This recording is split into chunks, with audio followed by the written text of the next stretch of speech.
Hi, a few days ago I saw this video called 2049 Japan, not China, will be Asia's dominant power. I'd like to respond to this video a little bit. First of all, let's recap what the video say about the Chinese businesses. China is poor. There is huge income inequality, especially between the coastal cities and the inland cities. The size of China magnifies this problem. So there is a potential for social unrest given the poverty, given the income inequality. Another problem with China is lots of minor ethnic groups. This is also a source of instability. And therefore, the Chinese government is spending quite a bit of effort in maintaining stability. The other things the speaker talked about is China has unfriendly neighbors, and therefore there's a potential of external military actions on China. So as a whole, what he considers China is not particularly stable.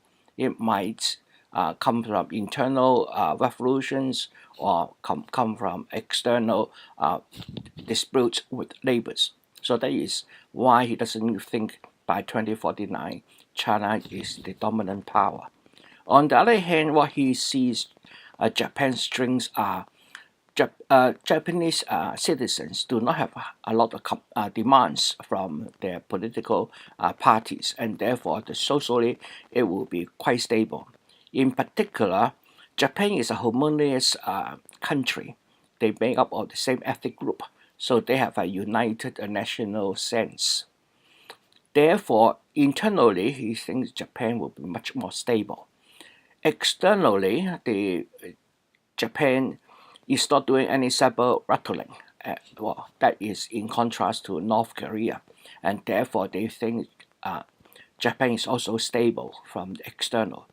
As for the internal problems, Japan is not growing economically for the last 10 or so years. The Japan's population is aging. Japan's population is actually reducing, but he thinks that it is possible to solve this problem using technology. The other strength Japan have is the ability to adapt without social unrest. So when things change, for example, from a backward countries about 100 years ago to an industrialized country, there's no social unrest inside Japan. But we all know that as Japan rises, then it becomes aggressive. And then we started the invasion of China 3 years before the Second World War. And as a result of the defeat of the Second World War, Japan is forced into its constitution, the Article 9, which prohibits Japan to build any aggressive military force.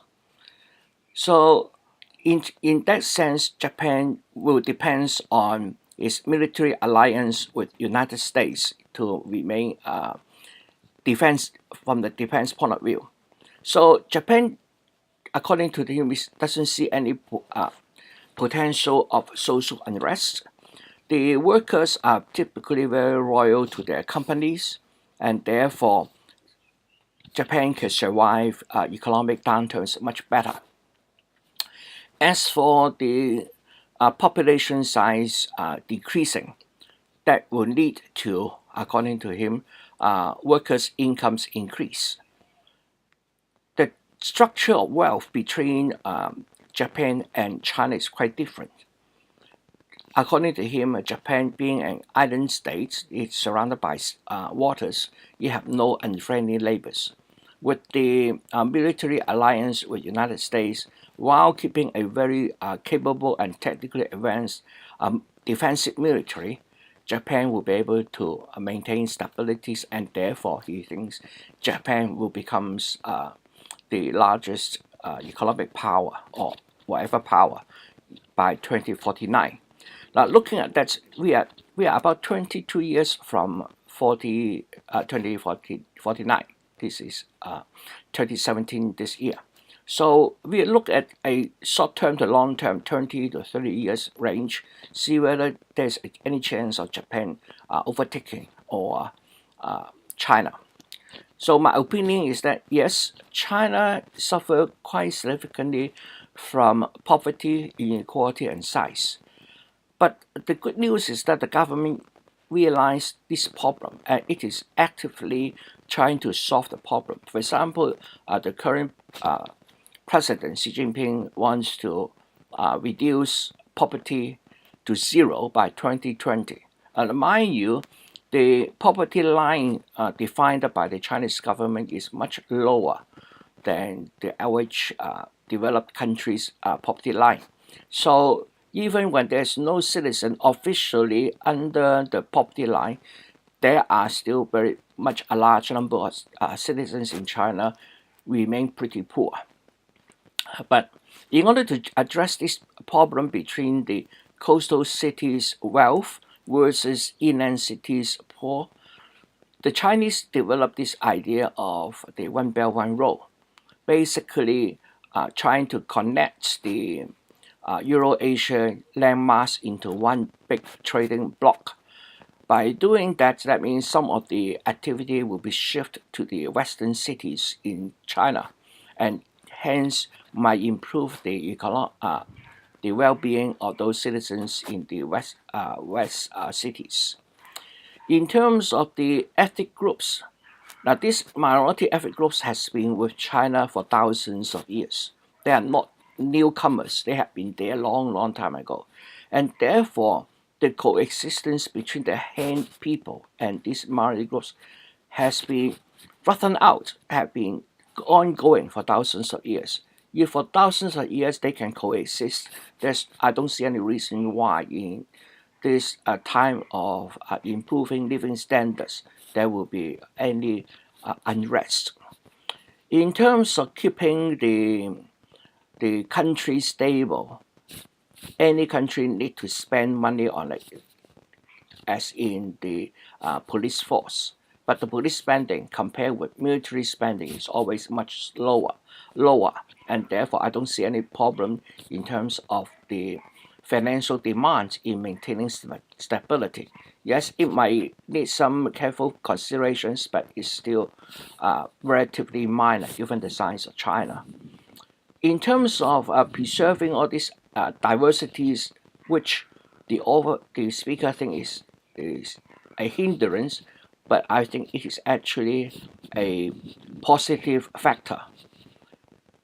To preserve this minority group identity, what the Chinese government doing at the moment is by using tourism, by asking different, especially the more wealthy middle class, to tour these ethnic groups and learn about their special customs and their way of life and so forth. So by maintaining tourism as a mean to first of all to fund the ethnic groups, giving the ethnic groups some kind of financial support by tourism and to keep their identity. As for unfriendly neighbors, that China try to resolve all these differences through diplomatic means. It has been ongoing like that since the formation of the Communist Party, the Communist China, in 1949. China has only involved in about 3 wars. One is supporting North Korea. Another one is fight a war with Vietnam, and then lastly fight a little war with India. But since 1970 something, when China opened up, China haven't engaged in any war at all. At the same time, it is now starting to establish diplomacy with countries with land disputes. Philippines is a good example here. Since the arrival of the new president from Philippines, Philippines changed tunes towards China. With that, China actually gave a lot of aids to Philippines. For example, help them to build rehabilitation clinics for the addicts, give the Philippine government arms to fight the insurgents within the country, and then helping Philippines to build hospital and so forth. So this is a demonstration to the other countries around China. You are in a good relationship with China, China is able to help you. But if not, then China will use its economic might to restrain your ambition. So that is what the Chinese message is sending out. As for Japan, whether it has good friendly relationship with neighbors, then we have to look back to not too long ago, the history. About 80 years ago, on 30th December, Japan went run over and entered into Nanjing, and within that 6 weeks, about 300,000 people are killed by the Japanese invaders, including children, women, and unarmed civilians. This is known in the world as the raping of Nanjing. This is tremendous war crime. Unfortunately, up to now, Japan haven't got the courage to apologize to the victims and constantly trying to revise the history. So every time when Japan try to revise its history textbook, we notice that the Asian countries will protest. At the same time, we also seeing these their politicians paying respect to Class A war criminals. Again, every time that happens, the Asian countries protest. So I don't think this is a good relationship with labor. The relationship with labor might be economically dealing with each other, but I don't think it is a very good relationship. As for at the moment, there's a tendency for the military nationalism to rise. Again, the laborers are very worried, given the history. Comfort women, taking the women from Korea, from China, from Vietnam to serve as prostitutes for their imperial army. These kind of things, they still deny that. So the countries around Asia is very skeptical when Japanese military nationalism come up again.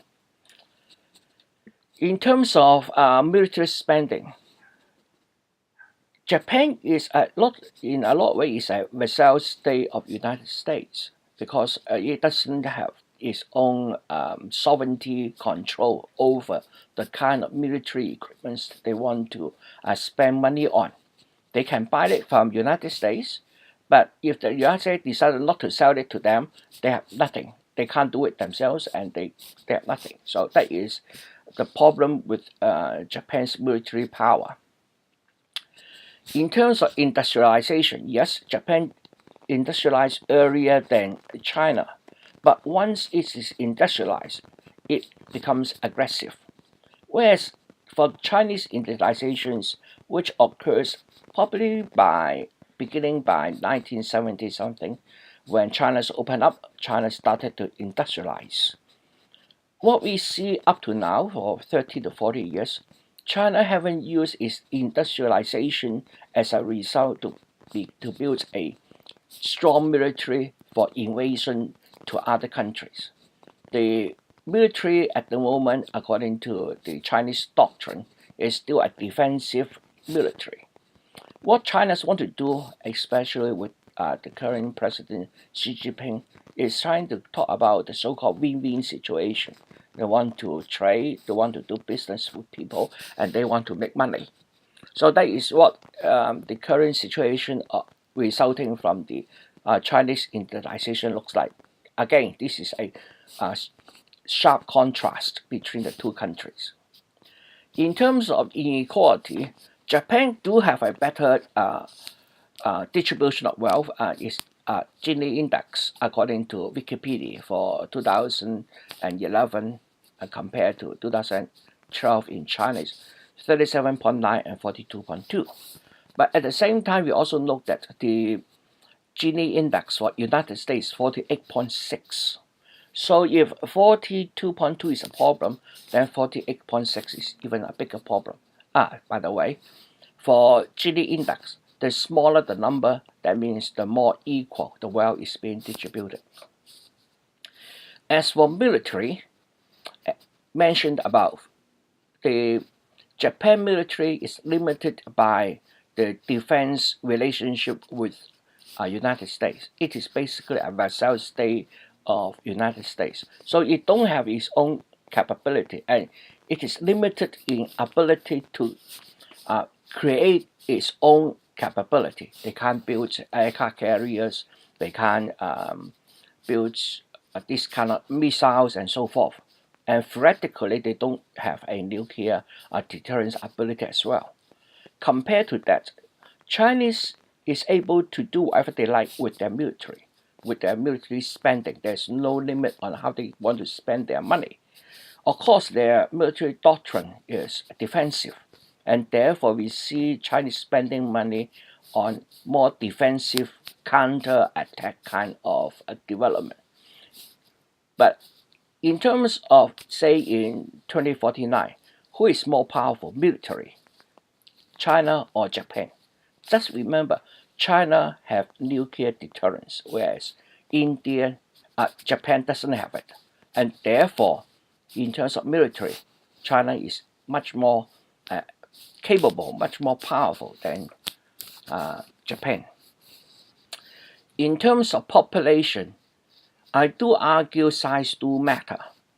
For example, at the moment, the middle class in China is already as large as the whole population of United States.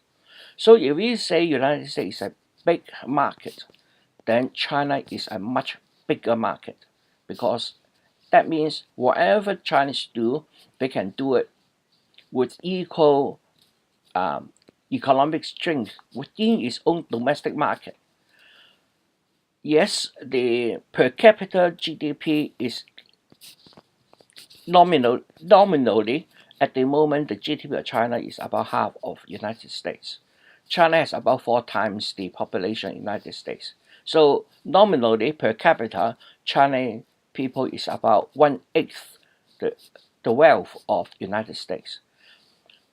Being at such a low GDP per capita, that means when China do catch up to the average of developed countries, its GDP will be at least 4 times larger, or 4 times that of United States. That makes China the world's largest GDP. Now, whether China can do it or not, we still don't know yet. But at the moment, Chinese growth is 6 to 7%, whereas United States is about 3 to 4%.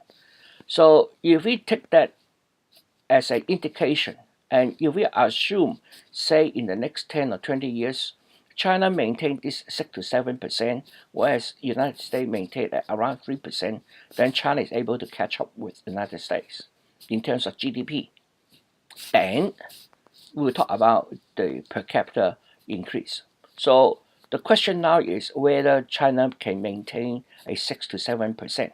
Now, at the meantime, at the moment, Japan's GDP growth is close to 0. So we have to look at whether Japan will miraculously, in the next, say, 30 years, suddenly have a GDP much larger than China in order to catch up with China. In terms of the population aging, they are both aging fast, but Japan is much faster. China have this one-child policy, so China will have a very large old age population. But China has already relaxed its population control to, if the couples both are from a single child family, they are allowed to have 2 children. So 2 births or 2 children, whoever comes first. So this will cause a very interesting effect on the productivity. Of course, population decrease, your supposedly productivity, overall productivity decrease. But we can have productivity gain through automation. And because of that, both countries are not blocking any automation progress. They are actually putting a lot of effort to try to promote industrial automation. Yes, there's still a gap between China and Japan, but Chinese is putting a lot of effort into it. So the gap is narrowing. Whereas in Japan, I'm still trying to look for any long-term growth pattern that Japan can call upon. At the moment, the Japanese population growth is negative, whereas China maintains a 0.5% growth. So I'm looking at long-term strategies. I don't see any of those in Japan. So let me explain some from China. China executed 5-year plans ongoing for a couple of years already. This 5-year plan, they plan ahead and then they execute it. While executing it, they plan the next 5-year plans. For the last couple of 5-year plans, they always achieve the target, and sometimes achieve the target before much more faster than planned. So Chinese have a long-term strategy. They plan ahead every 5 years and they execute it, look forward to another 5 years. I don't see that kind of planning in Japan at the moment. In terms of China getting its economic strength, economic independence and power from the current existing financial infrastructure, then we see that China is trying to establish alternate financial infrastructure. For example, the Asia Infrastructure Investment Bank, the New Development Bank, or the Silver Fund. These are new financial infrastructures trying to imitate the current infrastructure like World Bank and the IMF. In terms of political power, China originated the Shanghai Cooperation Organization. The main members of this SCO are the Chinese neighbors, including Russia, Kyrgyzstan, and so forth. Now, India and Pakistan are now both members of this SCO, Shanghai Cooperation Organization. And this organization's main aim is to maintain border securities, border peace. So if there's any problems, they can talk about it. So in terms of political power, Japan is no comparison with China as well, because China is a permanent member of the United Nations Security Council with veto rights. Japan is not. So I don't see any possibility for Japan to gain a much larger political power than China. So up to now, we see that Japan, in terms of population, is about 1/20th of China. In terms of economy, China is pulling ahead at about a difference of 5 to 7%, 6 to 7% ahead of Japan. Militarily, China has its ability to do whatever they like, whereas Japan is limited. In terms of political power, China is a member of the UN Security Council with veto rights. So would there be a chance of overtaking? So we have to look at the future engine of growth. How can Japan growth or how can China growth? Now, at the moment, China is still suffering from some of the key technologies being blocked from the West. But typically, when this technology is being blocked, China put effort to break through. So either buy it, you buy, can't buy it, steal it, you can't steal it, develop it yourself. Examples are the supercomputers. The supercomputers before China used the Intel GPU, but once they know that it's a long-term wise, US will block their access to this GPU, so they started developing their own CPU. At the moment, China's fastest computer, and which is also the fastest in the world, is totally indigenous. Another example is the International Space Station. United States refused China to join the International Space Station. So what China do? They develop their own. Similarly for GPS. So what we are seeing here is that for all those key technologies which is blocked by the West, China is putting effort and then breaking through. And this news comes through almost on a daily basis. At the same time, China is graduating more science, technology, and engineering, medicine graduates than any country in the world. Well, again, due to its population size. Chinese domestic market is very competitive. So any company which wins within Chinese domestic market will be very competitive in the world. That's saying what we are saying is, for example, Huawei is coming up, challenging Samsung, and will eventually challenge Apple in terms of handheld phones, smartphones. But in terms of telecommunications, the 5G standards is developed by Huawei. So we are seeing Chinese companies taking over the positions of some other leading companies in the world through advance in technology. Both China and Japan is highly dependent on energy sources outside its own territories. China needs to import energy, so is Japan.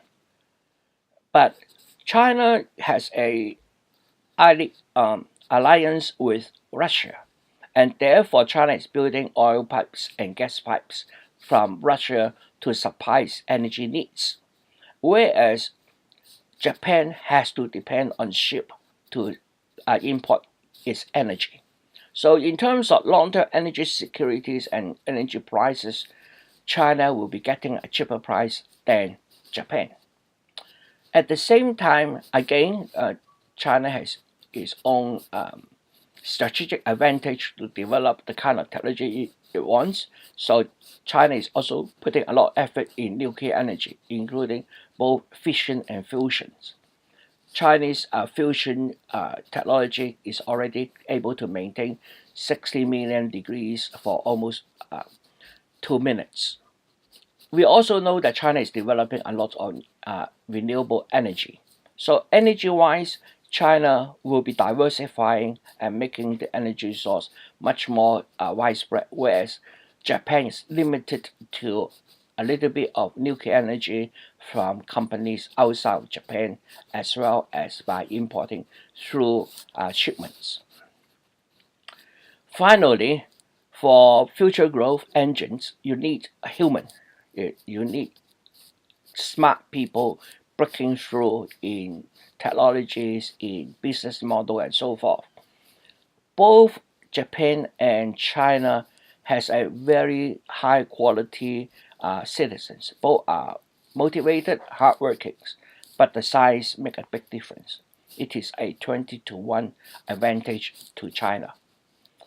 China is still growing at 0.5%, but that 0.5% growth will not put any pressure on stopping automation. That means Chinese automation and Japanese automation will be full steam ahead. Again, in that sense, population size is important because Chinese has so much people putting effort in automation, and therefore it can advance much faster. So from a analysis so far, we see that future-wise, I don't see any long-term plan from Japan, whereas China has this long-term plan, One Belt, One Road, which will last at least say 10 or 20 years.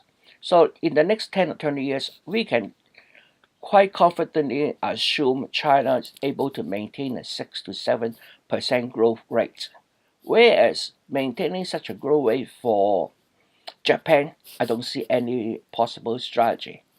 So with the next 20 years, China continuously pulling ahead. What can Japan do in the last 10 years or so to overtake China? If Japan is going to do that, it will need a growth rate of over 10%, which is almost impossible. So the conclusion that by 1949, Japan, not China, will be a dominant force in Asia is wrong. That's my opinion. Okay, thank you and good night.